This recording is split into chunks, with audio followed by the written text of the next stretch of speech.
জয়গুরু। সুপ্রভাত। আজ বৃহস্পতিবার 22শে ফেব্রুয়ারি সাল 2024। অনলাইনে উপস্থিত প্রতি প্রত্যেককে জানায় আমার আনন্দিত জয়গুরু ও যথাযোগ্য স্থানে ভক্তিপূর্ণ প্রণাম ও ভালোবাসা। শ্রী শ্রী ঠাকুর বলেছেন, বিপাক পথে হাত ধরে যে চলার কায়দা জানিয়ে দেয়, তাকেই জানিস গুরু বলে। অভয় পথে সেই তো নেয়। তাই আজকে তার দয়ার কথা, অনুভূতির কথা, তার প্রাপ্তির ঘটনা আমরা শুনব। আজ দয়ার কথা পরিবেশন করার জন্য আহ্বান জানাচ্ছি সুশ্রী পূজা কুমারী পাসোয়ান মাকে, আসানসোল থেকে। মায়ের সময় 6টা পর্যন্ত। জয় গুরু মা।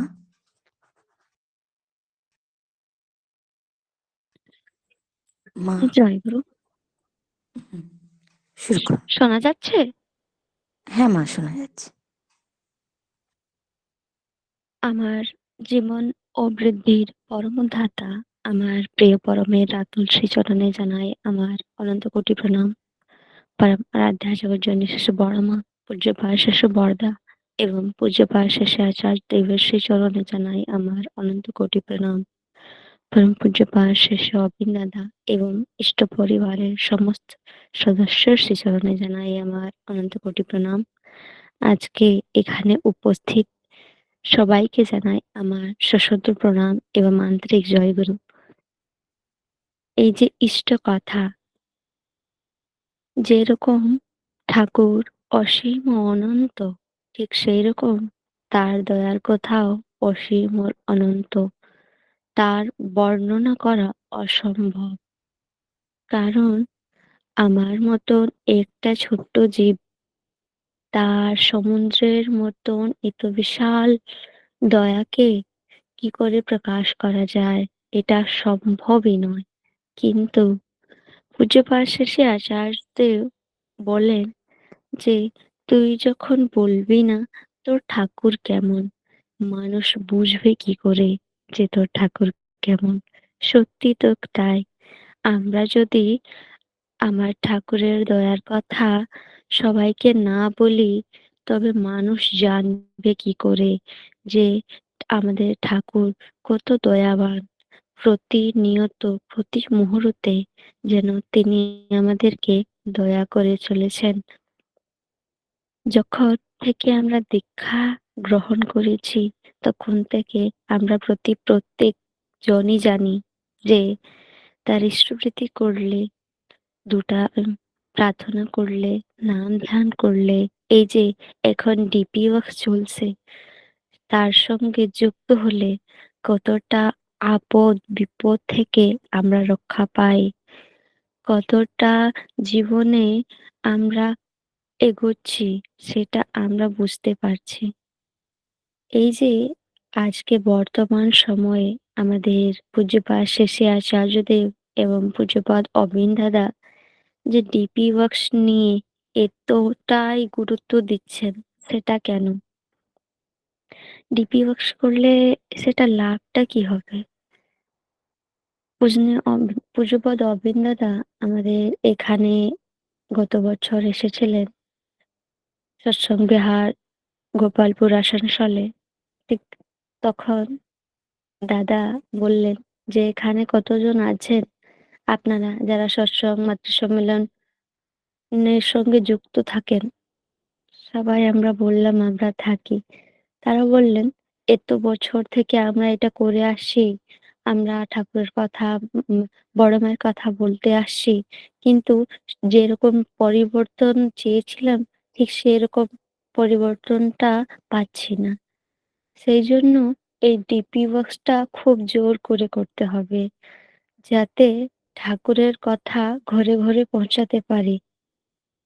মানে দাদা এরকম কথাগুলো আমাদেরকে বোঝাচ্ছিলেন, মনে হচ্ছিল যে কোনো এরকম জ্ঞানী মহাপুরুষ, যে যার আয়ুটা ঠিক 23 বা 24 বছর নয়, অনেকটাই পুরনো যেন।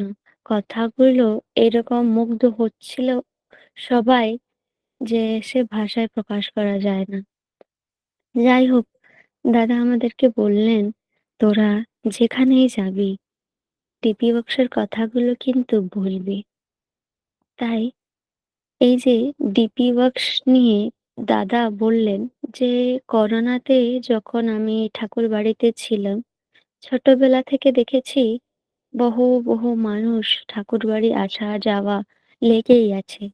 কিন্তু করোনার সময় যখন আপনারা আমার কাছে আসতে পারছিলেন না, আমিও আপনাদেরকে দেখতে পারছিলাম না। কেমন যেন একটা একা মনোভাব আসছিল। ভালো লাগছিল না। তখন ভাবলাম যে মানুষদেরকে না দেখে আমার মনটা এতটা ব্যাকুল হয়ে উঠছে। তবে ঠাকুরের যে সন্তানগুলো ঠাকুর থেকে বিচ্ছিন্ন হয়ে গেছেন, সরে গেছেন, দূরে চলে গেছেন, তাদেরকে না পেয়ে ঠাকুরের মনেও তো এরকমই ব্যথা হবে। এরকমই ব্যথা কষ্ট তো তার মনকেও স্পর্শ করছে। তখন দাদা বললেন, এ কথাটা আমার মাথায় আসলো যে সে মানুষগুলো যারা ঠাকুর থেকে বিচ্ছিন্ন হয়ে গেছেন, তাদেরকে আবার ঠাকুরের কাছে নিয়ে আসতে হবে। তখনই কিন্তু ঠাকুর খুশি হবেন। তো এই যে দাদা ঠাকুরবাড়িতে গ্রুপে দাদাদেরকে ডিভাইড করে দিলেন। দাদাদের যারা থাকেন ঠাকুরবাড়িতে আরকি, তাদেরকে আশ্রমবাসীকে দাদাদেরকে ডিভাইড করা হলো। তাদেরকে বলা হলো নির্দিষ্ট স্থান যেখানে গিয়ে তারা ডিপি ওয়াচ করবেন। তার মধ্যে একজন গ্রুপ দাদার একটা গ্রামের বাড়ি গেছে। ওইখানে গিয়ে এক মায়ের বাড়ি যখন যায়, তখন দেখে ও মায়ের বয়স ৮০ বছর, ৮০ ইয়ার্স ওল্ড। কিন্তু ও মাটিকে যখন বলা হলো, "আগে মা, আপনি কেমন আছেন?" পূজ্যপাদ শেষে আচার্যদেব এবং পূজ্যপাদ শেষে অবিন্দ দাদার নির্দেশে আমরা আপনাদের কাছে এসেছি দেখার জন্য যে আপনারা কেমন আছেন। ও মাটি কাঁদতে শুরু করলেন। চোখ থেকে যেন জলটা থামছেই না। অশ্রুধারা বহেই যাচ্ছে।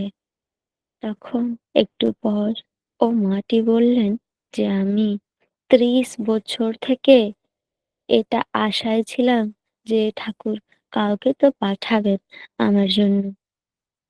কারণ ও মায়ের সংসারে ঠাকুর ছাড়া আর কেউ নেই। সন্তান নেই, স্বামী মারা গেছেন। তিনি একদমই একা ছিলেন। তখন তিনি বলছিলেন, শারীরিক অবস্থাও এরকম যে আমি কোথাও যেতে আসতে পারছিলাম না। ৩০ বছর থেকে শুধু ঠাকুরকে এটাই বলে যাচ্ছিলাম, ঠাকুর তুমি ছাড়া আর কেউ নেই। কাউকে পাঠাও যে তোমার দয়াটা অনুভব করতে পারে। কেউ তো জীবনে থাকে যে বুঝবে যে আমারও কষ্ট আছে। সে কষ্টটা কিন্তু আচার্যদেব আমাদের অবিন্দ দাদা বুঝলেন। সেইজন্য যখন এই কথাগুলো পূজ্যপাদ শেষে আচার্যদেবকে জানানো হচ্ছে যে, "দাদা আমরা গেছিলাম একটা গ্রামে, ওইখানে এক মায়ের এরকম অবস্থা।" তখন তিনি বলছিলেন, শুধু সে মাটি কাঁদছিলেন না, শুধু সে মায়ের চোখ থেকে অশ্রু বসছিল না, তার সঙ্গে ঠাকুরও কাঁদছিলেন। এই কথাটা শোনার পর যতটা দাদা ছিলেন সবটা মানে এরকম একটা ফিলিং আসলো যে সত্যি তো, যখন একটা সন্তান কাঁদছে, সে ব্যথিত হয়েছিল, কষ্ট পেয়েছিল, তার কষ্ট কতটা তার সৃষ্টিকর্তা বুঝতে পেরেছে, এটা তো বাস্তব কথা। তাই দাদা বললেন, এরকম অনেক মানুষ, বহু মানুষ এখনো রয়েছে যাদের কাছে আমাদেরকে পৌঁছাতে হবে। তারা ঠাকুরের কাছে প্রার্থনা করছে যে কাউ তো আসে যে তার কথা বুঝতে পারে। এরকম ঠাকুরকে যদি আমরা খুশি করতে চাই, তবে তার সন্তানদেরকে তাদের কাছে নিয়ে আসতে হবে। আচ্ছা, অ্যাকচুয়ালি এইসব করার করণীয়টা কি? সেটা হচ্ছে যে আমার ঠাকুরকে আমি কতটা ভালোবাসি। আমার ঠাকুরকে আমি যদি ভালোবাসি, তবে আমার ঠাকুরের যদি কিছু কষ্ট থাকে, সে কষ্টটা নিবারণ করার জন্য আমি প্রতিনিয়ত চেষ্টা করব। তাই নাকি? ঠিক সেই তো।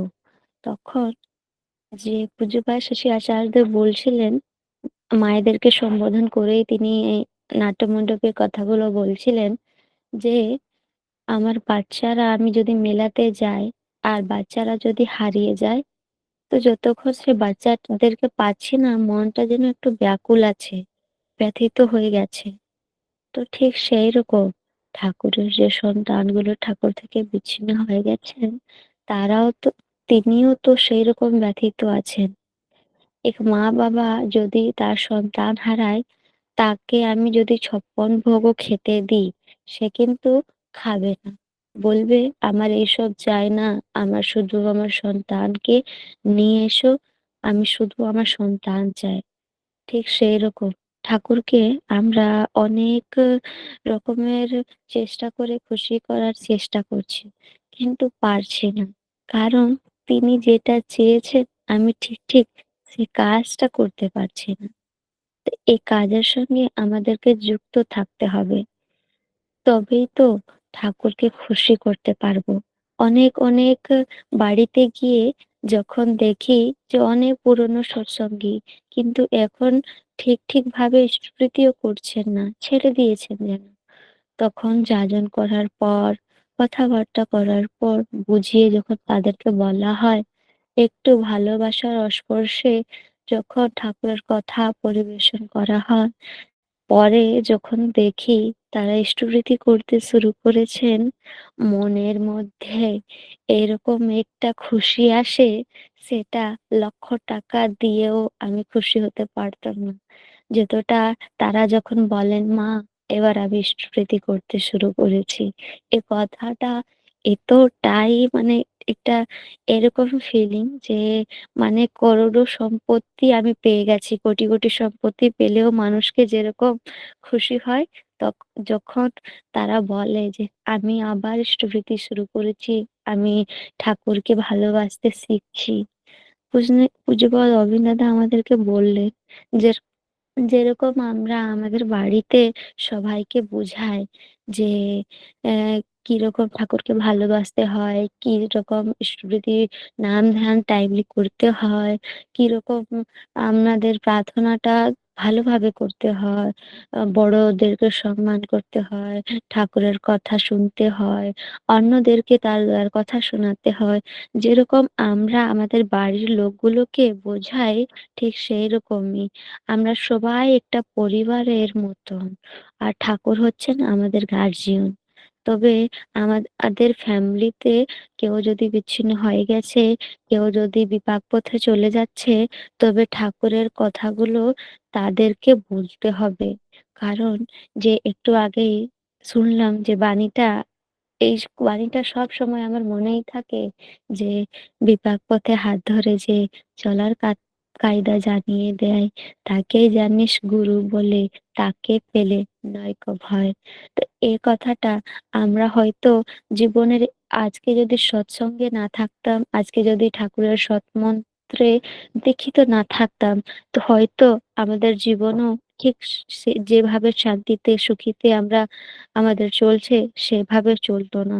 কারণ ঠাকুর আমাদেরকে একটা ডিসিপ্লিনের মধ্যে রেখেছেন। আমাদের আচার্যদেব প্রতিনিয়ত আমাদেরকে দেখিয়ে দিচ্ছেন যে কিরকম করে জীবন পথে চলতে হয়, কিরকমে ঠাকুরকে ভালোবাসতে হয়। আজকে বহু মানুষ তাদের কাছে যায়। তখন তিনি কিন্তু ৭-৮ ঘন্টা বসে থাকেন। বসার পর তিনি কিন্তু মানে খুব টায়ার্ড ফিল করেন না। তিনি বলছিলেন যে, "আমি যখন ওড়িশাতে যাচ্ছি, আমি ট্রেনে ছিলাম। ট্রেনে একজন মা ভালোভাবে হাঁটতে পারছিলেন না। তিনি কোনো রকমে আমার কাছে এসে আমাকে বলছেন, দাদা আমাকে ভালো করে দিন।" আচার্যদেব বলছেন, "আমি তো কোনো জাদু জানি না যে আপনাকে আমি কিছুক্ষণ মধ্যেই ভালো করে দিতে পারি। আমি আপনাকে একটা কথা বলব।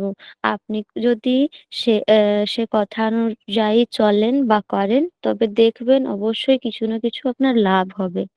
সে মাটিকে আচার্যদেব বললেন যে, "আপনি আপনাদের বাড়ির কাছে যারা গুরুভাই রয়েছেন, স আপনি প্রতিদিন তাদের বাড়িতে হেঁটে, হেঁটে যাবেন। যেরকম হেঁটে, হেঁটে আমার কাছে একটু কষ্ট করে এসেছেন, এরকমই একটু কষ্ট করেই হেঁটে, হেঁটে আ আপনার বাড়ির কাছের গুরুভাইদের বাড়িতে যাবেন। একদিনের মধ্যে একজনের বাড়িতেও গেলে হলো। আপনি প্রতিদিন যাবেন কিন্তু। আর গিয়ে বলবেন জয়গুরু। আর জয়গুরু বলে আপনি আবার আপনার বাড়িতে ফিরে আসবেন। তখন আচার্যদেব বলছেন, আপনারা ভাবেন না আমি এ কথাটা কেন বলছি? আমি কি পাগল নাকি? না, আমি এইজন্য বলছি, যখন আপনি বাড়ি থেকে বেরোবেন, খোলা হাওয়াতে যাবেন, তখন আপনার মনটা খুলবে। আর যখন আপনি হাঁটবেন, তখন আপনার শরীরের সঙ্গে, সঙ্গে আপনার মানসিক অবস্থাও ভালো হবে। তখন যখন আপনি কারো বাড়িতে গিয়ে জয়গুরু বলবেন, তখন আপনি ঠাকুরের সঙ্গে যুক্ত হয়ে যাবেন। আর তিনির সঙ্গে যুক্ত হলে প্রতিদিনও কিছুক্ষণের সময় হলেও কিন্তু সেটা উপকারী হয়।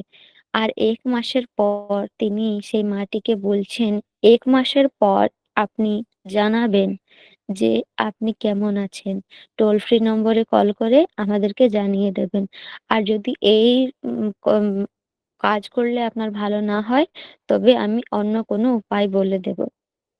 ঠিক ১ মাস পর ও মাটি যখন টোল ফ্রি নম্বরে কল করে জানান ঠাকুরবাড়িতে যে, আমাকে আচার্যদেব এরকম বলেছিলেন করতে, আর আমি করেছি। তার ফলে আমি পেয়েছি যে আমি আগে থেকে অনেকটাই সুস্থ হয়ে গেছি। তো এই যে কথাটা আচার্যদেব বললেন, খুব প্র্যাকটিক্যাল কথা। মানে আমাদের আচার্য এরকম বলেন না যে এটা করলে ম্যাজিক হয়ে যাবে, এটা করলে কিছুক্ষণের মধ্যে আপনি খুব ধন লাভ করে যাবেন। এইরকম কিছুই না। তিনি সাধারণভাবে বলে দেন যে কর্ম করে কিভাবে আমরা নিজের জীবনটাকে সুন্দর করতে পারবো, নিজের জীবনটাকে ইষ্টের সঙ্গে যুক্ত করতে পারবো। এবার আসি কথা, আমরা প্রত্যেকটা মানুষের উপর ঠাকুরের দয়া আছে।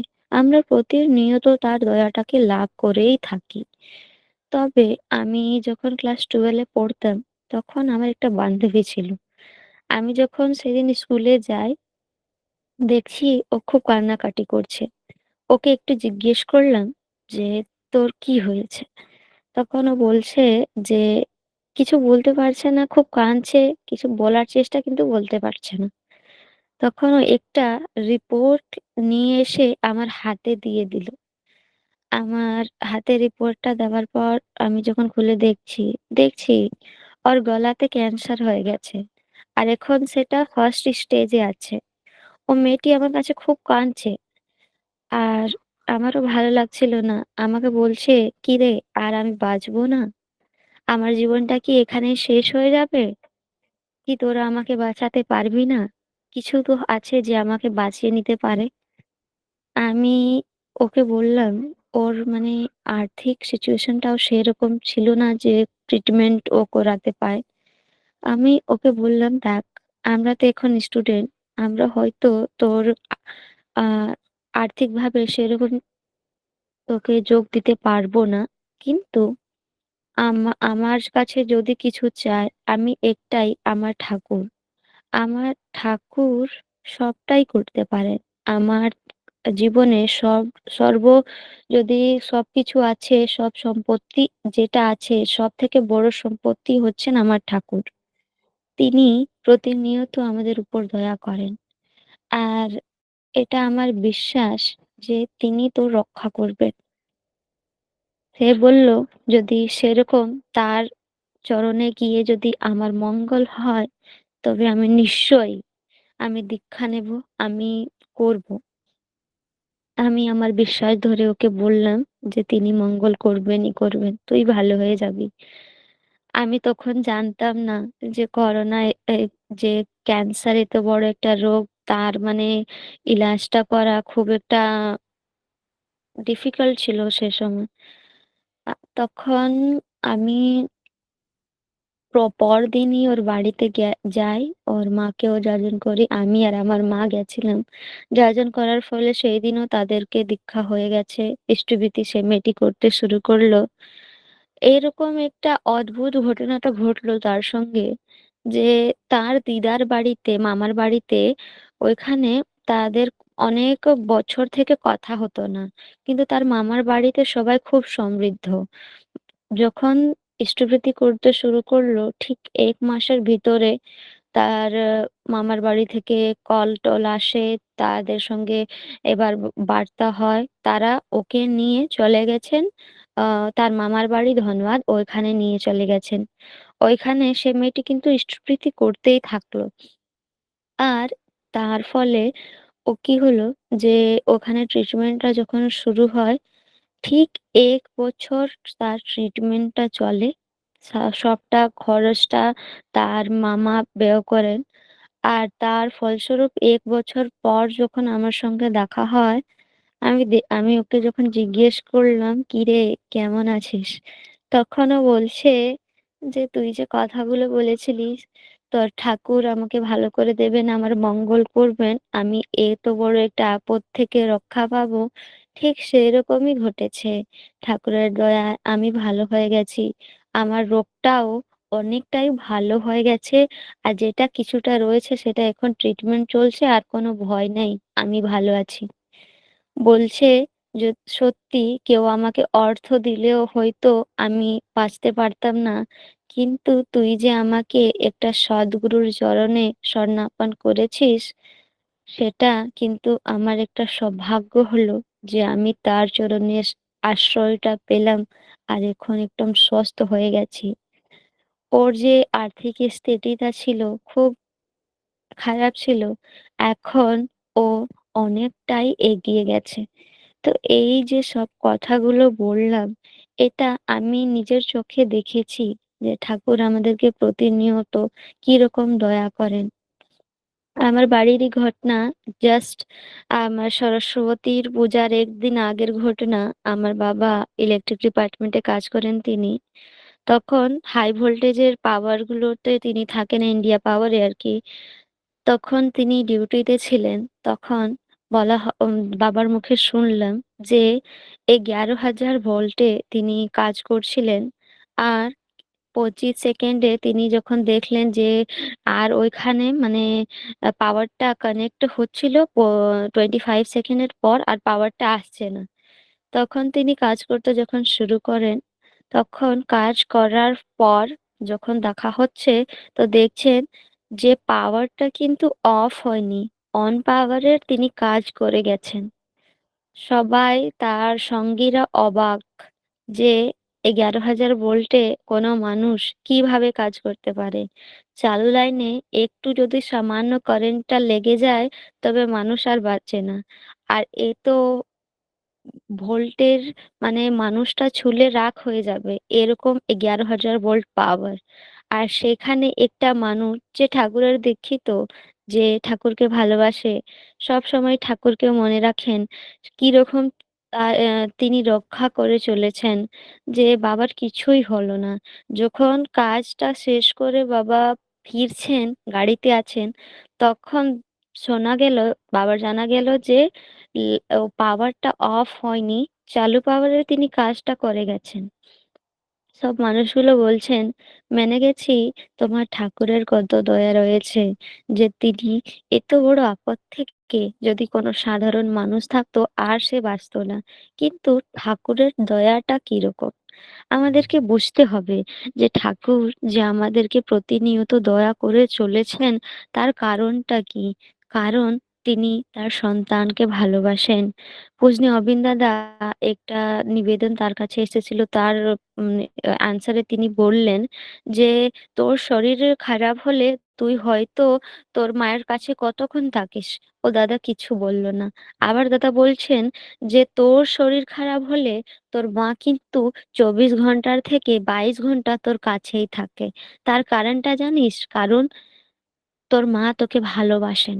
ঠিক সেইরকম প্রতিনিয়ত ঠাকুর আমাদেরকে দয়া করেন, আমাদের সঙ্গে থাকেন। কারণ হচ্ছে তিনি আমাকে ভালোবাসেন। আর যিনি আমাকে ভালোবাসেন তাকে খুশি করা, তার জন্য যদি আমি কিছু করতে পারি, তার থেকে বড় আর একটা কি হতে পারে? যে আমি আমার পরমপিতাকে খুশি করার জন্য আমার তাকে দিচ্ছি। ঠিক সেইরকম আমাদের সবাইকে এই ডিপি কাজের সঙ্গে যুক্ত হতে হবে। হয়তো আমার সময়টা হয়ে গেছে, তাই আমি আর বিশেষ কিছু বলব না। উপস্থিত, অনুপস্থিত সবারই মঙ্গলময়, ইষ্টময় জীবনের প্রার্থনা করি পরমপিতার রাতুল শ্রীচরণের। আপনারা সবাই খুব ভালো থাকবেন। উপস্থিত সবাইকে জানাই আমার আন্তরিক জয়গুরু। বন্দে পুরুষোত্তম। জয়গুরু। শ্রদ্ধেয় দাদাকে কিছু বলার জন্য অনুরোধ জানাচ্ছি। শ্রদ্ধেয় দাদা। দাদা জয়গুরু। সুন্দর, অপূর্ব। আমরা আজকে ডিপি ওয়ার্ক সম্বন্ধে বিশেষ করে কিছু তথ্য, ব্যক্তিগত জীবনের অভিজ্ঞতার কথা এবং তার আশীর্বাদের কথা আমরা শুনলাম। যে ডিপি ওয়ার্ক কি, করব কেন, করলে কি লাভ হয়, তাতে ঠাকুরের আশীর্বাদ পুষ্ট হয়ে ওঠা যায়। বর্তমান আচার্যদেব তথা অবিনবাবুর একটাই কথা, ডিপি ওয়ার্ক। ডিপি ওয়ার্ক আমাদের সকলের কাজ। তাতে ঠাকুরকে সন্তুষ্ট করা যায়, ঠাকুরের কান্না মুছে দেওয়া যায়। তাই ডিপি ওয়ার্কের উপরে আমাদের প্রত্যেক দিন জোর দিয়ে করতে হবে, গুরুত্ব দিতে হবে। মায়ের অপূর্ব বাচনভঙ্গি, অপূর্ব কথা আমাদের হৃদয় স্পর্শ করলো। আমরা পরমপিতার রাঙারাতুল চরণে সকলে মিলে সার্বিক কল্যাণ প্রার্থনা করব। আপনি সুখে, শান্তিতে, আনন্দে ভরপুর হয়ে থাকুন।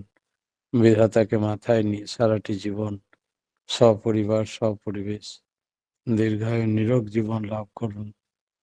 আমাদের মাঝে রোজ যুক্ত থাকুন নাম ধ্যানে। মাঝে মাঝে আপনার ইষ্ট প্রসঙ্গ ব্যক্ত করে আমাদেরকে সমৃদ্ধ করুন। এই প্রার্থনা দয়ালের রাঙারাতুল চরণে। ভালো থাকুন মা। জয়গুরু। জয়গুরু।